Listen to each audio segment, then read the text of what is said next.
मुंबईतील पवई येथे रोहित आर्य या व्यक्तीने 10 ते 15 विद्यार्थ्यांना ओलीस ठेवलं होतं. ओलीस ठेवल्यानंतर याची माहिती पोलिसांना मिळाली आणि पोलीस आणि रोहित आर्या याच्या झालेल्या चकमकीत रोहित आर्या याचा एन्काउंटर झाला आहे. रोहित आर्या याचे पुणे कनेक्शन देखील समोर आले आहेत. रोहित आर्या याचे आई वडील पुण्यातील सुतारधारा भागातील सरस्वती स्वरांजली या बिल्डिंग मध्ये राहत असून AR होरळीकर असं त्यांचं नाव आहे. रोहित याचे आई वडील हे इथे राहत होते. गेल्या 2 ते 3 दिवसांपासून ते इथे नसल्याची माहिती सांगण्यात येत आहे. सध्या हे बघा, तुमचं घरावर नाव आहे AR होरळीकर. सध्या त्यांच्या घराला कुलूप लावल्याचं पाहायला मिळत आहे. परंतु रोहित आर्य याने जे पाऊल उचललं ते अत्यंत चुकीचं होतं. परंतु रोहित आर्य याच्यावर हे पाऊल उचलण्याची वेळ का आली हा खरा सवाल उपस्थित होत आहे. रोहित आर्य याने माझी शाळा सुंदर शाळा हा एक प्रोजेक्ट आणलेला होता आणि यासाठी त्याने तत्कालीन शिक्षण मंत्री दीपक केसरकर यांच्या समोर हा प्रोजेक्ट सादर केला होता. याला मंजुरी देखील दीपक केसरकर यांनी दिली होती. त्याचे काही डॉक्युमेंट्स आपल्याकडे आहेत.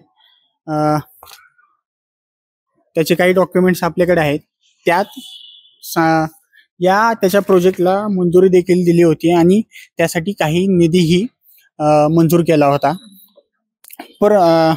त्या डॉक्युमेंट मध्ये लिहिल्यानुसार की हे डॉक्युमेंट आहेत, स्वच्छता मॉनिटर 2023 कचऱ्याबाबत निष्काळजी मुक्त करण्याचे महत्वाकांक्षी अभियान. दुसरा टप्पा मुख्यमंत्री माझी शाळा सुंदर शाळा असा हा प्रोजेक्ट होता. PLC स्वच्छता मॉनिटर दुसरा टप्पा मुख्यमंत्री माझी शाळा सुंदर शाळा ह्या अभियानात सामील करण्यास आमच्या विनंतीला मान देण्यासाठी आणि आम्ही सुचवलेल्या राष्ट्रीय एकात्मता साथीचा कार्यक्रम समाविष्ट करण्यासाठी मनपूर्वक आभार.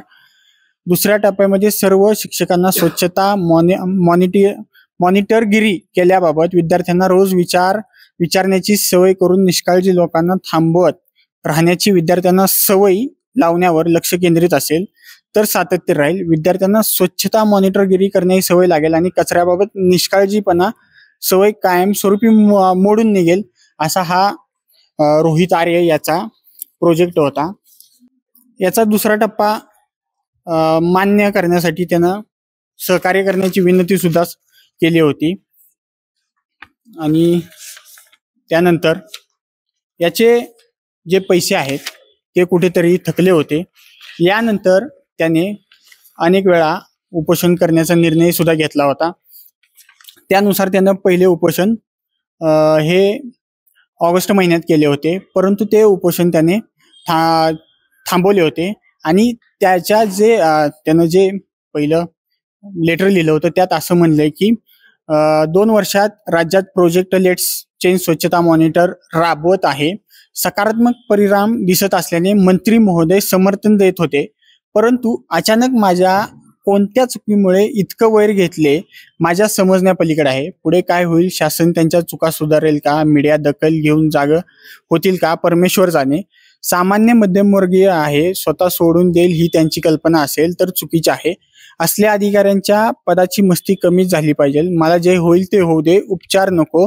मी सुसाईड केले समजून अबेटमेंट टू सुसाईड साठी जबाबदार शालेय शिक्षण मंत्री दीपक केसरकर, त्यांचे PA मंगेश शिंदे, आयुक्त सूरज मांढरे, समीर सावंत आणि तुषार महाजन हे असल्याचं हे रोहित आर्य यानं सांगितलं होतं. तसेच फिल्म लेट्स चेंजच्या आधारावर या अभियानाची संकल्पना करून 2022 पासून मी PLC स्वच्छता मॉनिटर राबवत आहे. पहिल्या वर्षी स्वखर्चावर राबवले. सकारात्मक परिणाम सिद्ध झाल्यावर 2023 मध्ये शासनाने थोडं आर्थिक सहाय्य दिले, मोठ्या स्तरावर देखील परिणामकारक सिद्ध झाल्यामुळे PLC स्वच्छता मॉनिटर 2023-24 टप्पा 2 पहिल्या मुख्यमंत्री माझी शाळा सुंदर शाळामध्ये सर्वाधिक 10 गुणांचे महत्त्व देऊन सामील केले आहे. त्यासाठी बजेटमध्ये 2 कोटी राखीव होते. माझी संकल्पना व मी घेतलेले फिल्म्स राईट्स वापरले गेले, परंतु माझ्याकडून पूर्ण काम करून घेतल्यानंतर मी कुठेच नव्हतो. गुणांकनात जाणून चुका करून अयोग्य शाळा निवडल्या गेल्या. त्यावर ऑब्जेक्शन घेतल्यामुळे 5 मार्च कार्यक्रमाच्या दिवशी पदाचा गैरवापर करत मला पोलीस डिटेक्शन केलं. पुढे मंत्री महोदय यांनी सांगितलं ते विसरून 2024-25 मध्ये या बजेटने PLC स्वच्छता मॉनिटर करू तसा नवीन प्रस्ताव मागवला. प्रधान सचिव रणजित देओल याने ठीक असल्याचे सांगून लवकरात लवकर सुरू करण्याबाबत सांगितले. एप्रिल पासून जाणून विलंब आणि टाळाटाळ करत जुलै उजळला असं रोहित आर्य यांनी त्याच्या पत्रात सांगितलं आहे. खरे तर रोहित आर्य यांनी जे तिथे एक त्याचा स्टुडिओ आहे पवई, शाळेच्या सुट्टीनिमित्त पालक आपल्या विद्यार्थ्यांना वेगवेगळं प्रशिक्षण देण्याकडे त्यांचा भर असतो. त्यासाठीच पालकांनी जे रोहित आर्य आहे त्यांच्या स्टुडिओत विद्यार्थ्यांना प्रशिक्षणासाठी पाठवलं होतं. परंतु रोहित आर्य याने त्याची जी 2 कोटी शासनाकडे थकलेले आहेत ते वसूल करण्यासाठी कुठेतरी त्या विद्यार्थ्यांना आणि काही पालकांना ओलीस ठेवलं. रोहित आर्य याने उचललेले हे जे पाऊल आहे ते अत्यंत चुकीचे आहे. परंतु त्याला हे पाऊल उचलण्यासाठी भाग पाडलेले ज्या यंत्रणा आहेत, जे त्यानं जे नाव घेतलं दीपक केसरकर यांचं, जे मंत्री आहेत यांच्यावर आता कोणती कारवाई होते हे पाहणं महत्वाचं आहे. दीपक केसरकर यांनी आता यानंतर पुढे येऊन सांगितलं की मी रोहित आर्य याला 2 कोटी रुपये चेकद्वारे दिले होते. परंतु आता सवाल असा उपस्थित होतोय की हा नेमका व्यवस्थेचा बळी आहे का? अक्षय साबळे, आपलं महानगर, पुणे.